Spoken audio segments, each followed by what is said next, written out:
Jonathan Kuminga. All roads.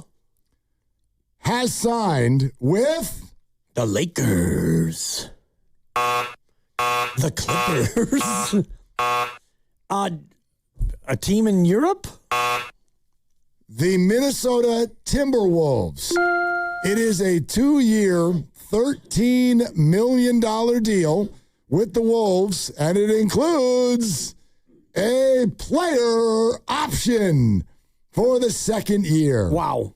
And as Shams points out, or Shams, it was negotiated by agent Aaron Turner. Mop, mop. Your fave.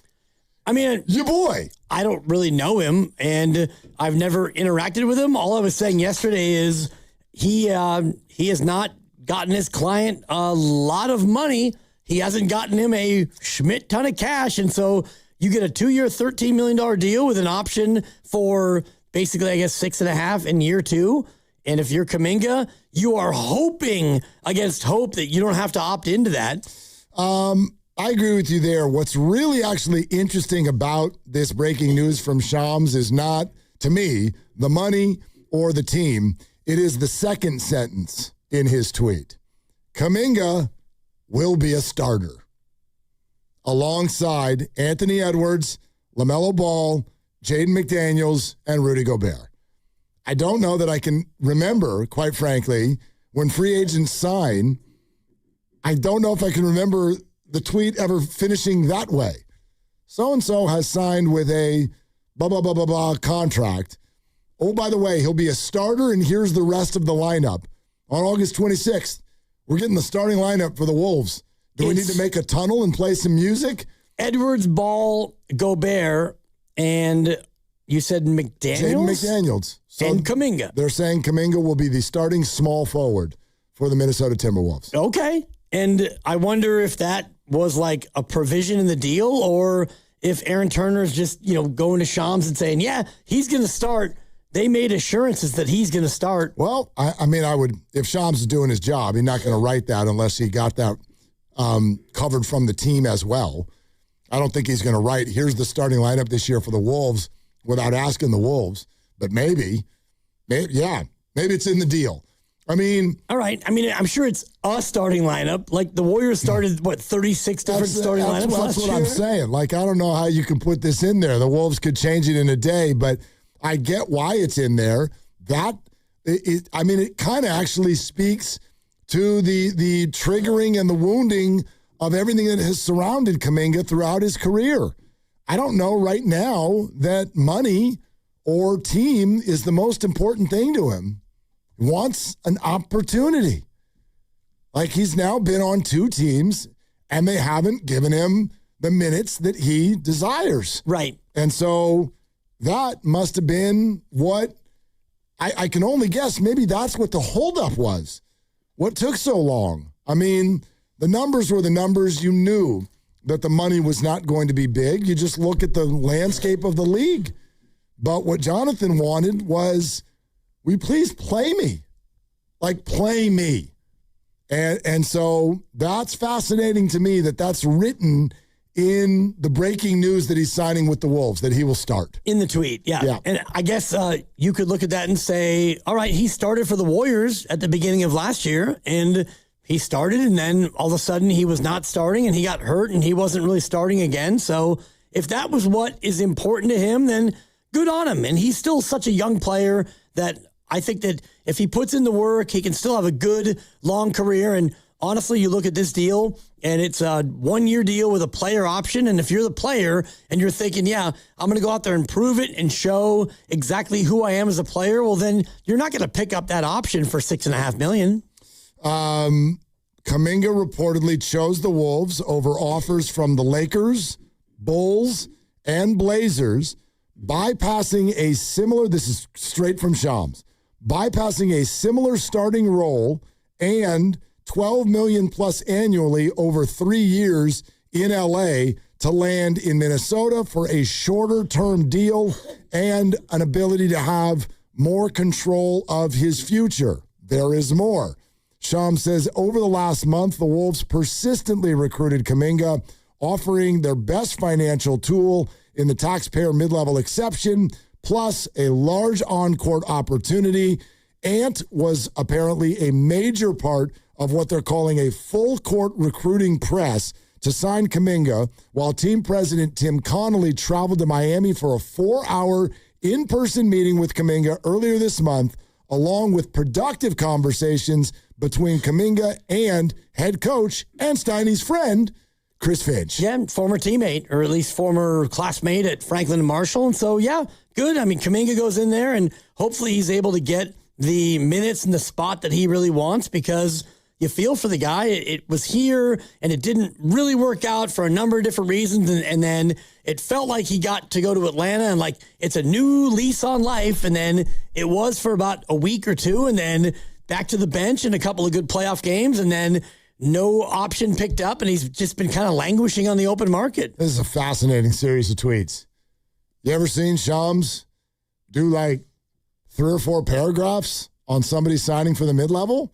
No, not in late August. No. And I've never seen a tweet of like, and he's going to start.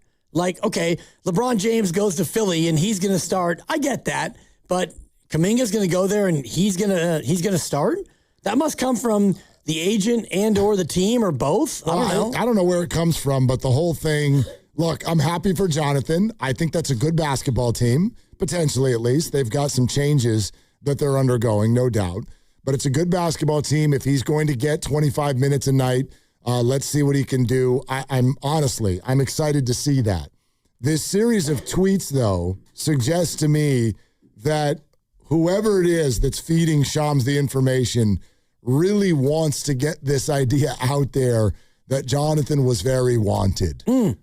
I wonder who that would be. Well, look, I have a guess. But I get it. The length of time that this took made it feel to the world like nobody likes Jonathan. Nobody wants Jonathan. And I don't really wrap up the financial totals here and then translate that as nobody cared about Jonathan Kuminga.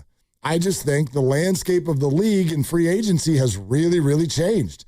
You know, look at what the Warriors did. Like, there's not a lot of teams right now that are out there with cap space handing out big deals. 1 minute, the Atlanta Hawks can't stop gushing over Jonathan Kuminga, and in the next minute, they're like, but we don't want him at that price. They just let him go. We don't want him at $24 million, which doesn't even feel like that big of a contract when some dudes are making 50 and 60. So, I never translated this to mean nobody wants Jonathan. I had no doubt that Jonathan was going to find a team. I didn't know about a starting role. But to have this whole series of Jonathan signs, oh, by the way, he's starting. Oh, by the way, he had a bunch of offers from other teams. Oh, by the way, they're for longer than this.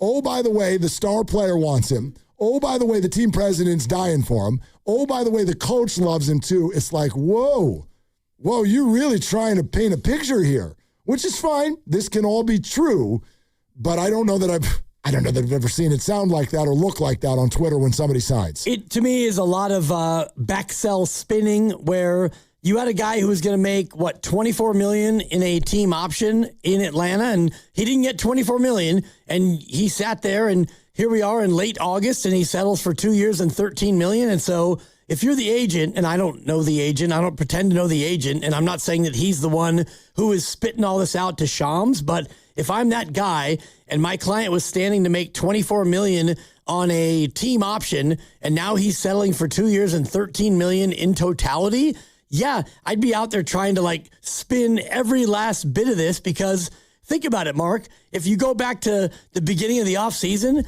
Quentin Post got $10 million a year. Yeah, he did. Quentin Post got 10, yep. And Kuminga's getting 6.5. I mean, look.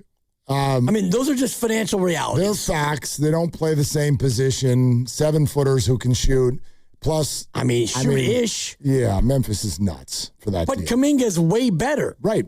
So I don't even know who Quentin Post's agent is, but if I had a choice between agents, I'd want Quentin's agent. I get what my point is, I agree with you. Kuminga is way better than Quentin Post, but there are more Kumingas than there are Quentin Posts. I think that's what drives it. 7-footers who at least apparently shoot 3-pointers. You know what I mean? He shoots them. He does. He doesn't make a ton of them. They go in every third one. He's all right. 1 for 3. He's fine. Yeah. He's not like a 40% three-point shooter who can also rim protect. Floor stretcher. Right. And, I mean, Kuminga's got the ha-ha, and he's a 6'7" wing who's only 24 years old now. Look, to me, there's only really one thing that's all that interesting. I don't really, who cares what Jonathan is making financially? I'm not gonna go too deep into that in terms of, well, this means he's X, or this means he's valued or he's not valued. If there are teams willing to give him a starting role, then they value him. And to me, that's the most important thing right now. The most important thing for Jonathan is not the money. He's going to be fine financially. He made $24 million last year. He's all right. Even if he had to take a minimum salary this year, he's all right. Jonathan is a 22, 23-year-old man who does very, very well financially. The whole narrative has been about opportunity. And I think that it's been very well documented that he and the team both made mistakes in the way that they conducted the whole process. But the bottom line is I think Jonathan has cruised around for a period of time in the NBA. At least at the start, it was, I want more of an opportunity. Then it was, I deserve more of an opportunity. Then I think he reeled back again into, I just want an opportunity. And to me, now he gets it. So that's great. I don't know what took so long, and maybe all of these teams were offering starting roles. That's huge for Jonathan right now. 25 minutes. To me, that would be my one and only question if I were Jonathan. Right. Do I get 25 minutes? 25 minutes. I just wonder about the whole thing about he's going to be a starter. He's going to be a starter on this team. Does that come from the team? Did they call Chris Finch and say, hey, Finchy, we want to sign here, but we want an assurance that you're going to be the starter. And so, oh, yeah, he's going to be a starter. That's not the way that normally works. So that part of it to me is really curious. And so you signed for 2 years and $13 million, and you signed in the end of August, and now Minnesota's going to say, yeah, we've been waiting to sign you because we want you to be a starter. That's not usually the way this goes. It's just a different look. It's a different look. It's curious. At least. That is a word for it. I don't look at it as curious because I think it's incredibly transparent. I think that for a long time, unfortunately, the Jonathan Kuminga situation has turned into something where people are worried about narratives. They're worried about look. They're worried about who's right. They're worried about who's wrong. They're trying to pitch this whole concept rather than just things are what they are and go play basketball. And I get it. That's not all on Jonathan. Some of it is. But I think that this, to me, rings as very transparent. It is August 26th, and he just got signed, and he is going to make $18 million fewer dollars this year than he did last year. And they would like the world to know that Jonathan is still very wanted. And that's okay. That's fine. It's a little bit of a distraction, I think. Jonathan's getting an opportunity. That's great. To me, that's kind of that's the start and the end of the story from where I sit. I get it. I'm not saying that the story's even started. The fact that he's signed for 2 years and $13 million should be below market for what he thinks that he should be and what his agent obviously thinks he should be. And I go back to, was it last offseason when, he and the Warriors were going back and forth on what it was going to be. And you know what? I'm going to play for the qualifying offer. We're going to play for the QO. And then finally you got to the point where you didn't play for that and you got a deal that was pretty sweet, but a team option, and then no team picked up that option. This feels to me like the spin zone after the fact, and whether or not he starts, I don't think he'll start 82 games for Minnesota. Oh. Maybe he starts the opener, but I'm not buying this whole notion of he's going to be a starter. Listen. I don't buy it. Yeah, and that's fine. I hope he continues to get an opportunity. I hope he puts up big numbers. Yeah, me too. I hope he gets a big contract.